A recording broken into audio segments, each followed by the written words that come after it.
morning guys. Ito naman tayo attendance. Dati talaga salita ko talaga guys Bisaya, pero Tagalog ko na lang guys dahil meron kasi hindi makaintindi.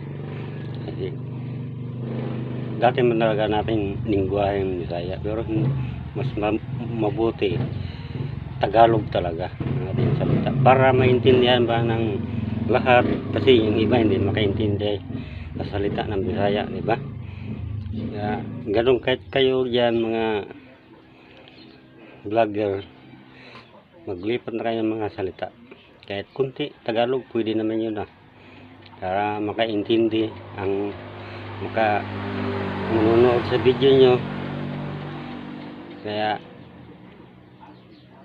pagsikapan kahit kunti lang Tagalog guys, para maintindihan ni Boss Mita, kasi pag lagi tayong Bisaya ang salita natin hindi maintindihan, kaya magtra-transfer pa yun sa Tagalog, English. Kaya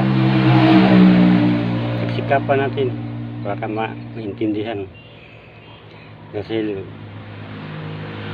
kaya dito sa